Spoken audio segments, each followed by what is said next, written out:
Hello everyone. Now we will be discussing the different data types in Python. Okay, the main data types like that you will be using in your day-to-days, like there will be 8 to 9 data types. So the very first one which you see on the screen is numeric. So under numeric, like there are three types. The first is integer, any positive or negative number, which including 0, that's considered as integer, and anything which comes with decimal is considered as float, such as even 0.0, 1.0, 1.1, anything like that. And complex number. Okay, so this is something new, like if you see 3 plus 4j, where j is considered an imaginary number. You might have listened of complex numbers, so like I haven't come across any use of these, but yeah, they do exist here in Python. And then we have boolean, right, for satisfying a particular condition, for condition checking in if else loop, while loop, so we use boolean values, and its value can be true or false. Then string we like everyone knows that it's a sequence of characters that we use, right? And then the main data types, like list. So list is set of different data types. It's similar to array in Java, but yeah, there are some differences. Like you can in array, the size is fixed, but here it's not. So we will discuss this later in detail. And what are tuples?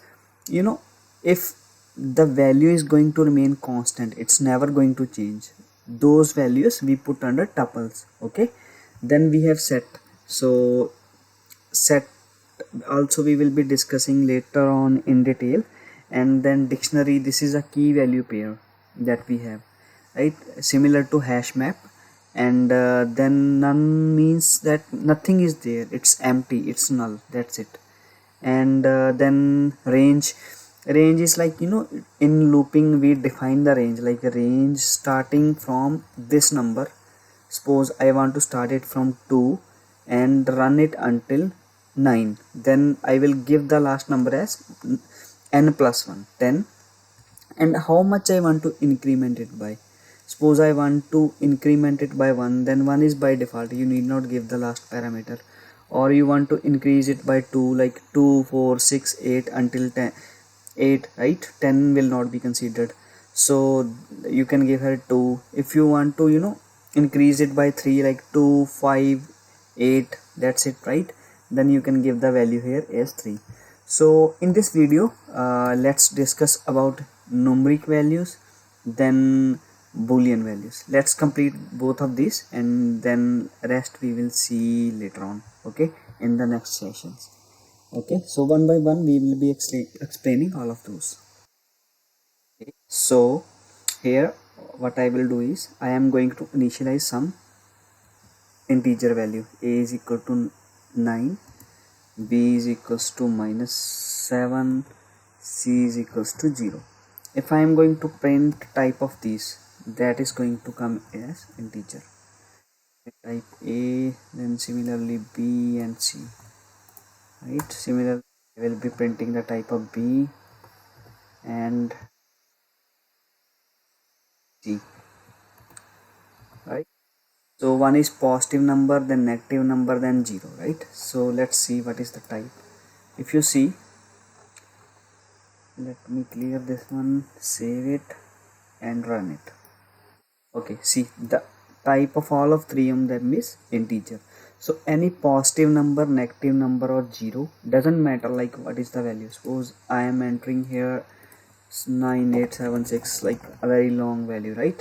So here also I am entering some long value, right, random value. So again, if I am going to check its type, it's going to be integer. So it's not going to change to long or something like that. So in latest versions of Python, it's considered to be integer.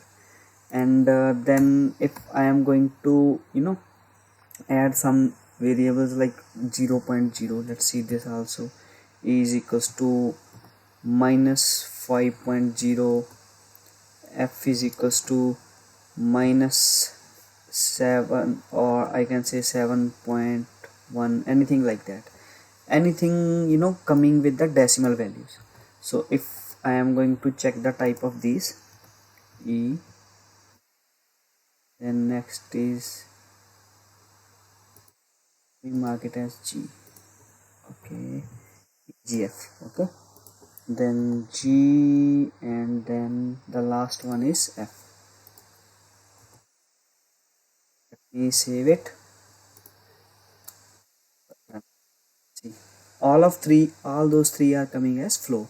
Okay, and if I add anything with this one as an imaginary number, let's say 2J, right, and here I'm adding 3J. Okay, if I am adding any other number than J, it will not take that. Like suppose I am adding 8Y, so it will throw me an error. Okay, so only J is considered, right? So let's check the type of these now. See, again, these two are complex numbers and this one is float. Integer plus float is coming as float, right? So that's like about complex numbers. Then the very last one, right? So if I am adding any value here, like I am entering here as true, right? Or I can do one more thing. What I can do is I can initialize B and C correctly and add the values over here, B comma C, and here also I am giving comma, maybe false. So let's check now. Clear your console, run it. See, first one is coming as bool and C is also coming as boolean value, as this is false and this is something negative in integer value. Yeah, so I think that's pretty much it, and let's begin with some more complex lecture, like starting with set, list, dictionary, tuples in the coming lecture. Yeah, thank you.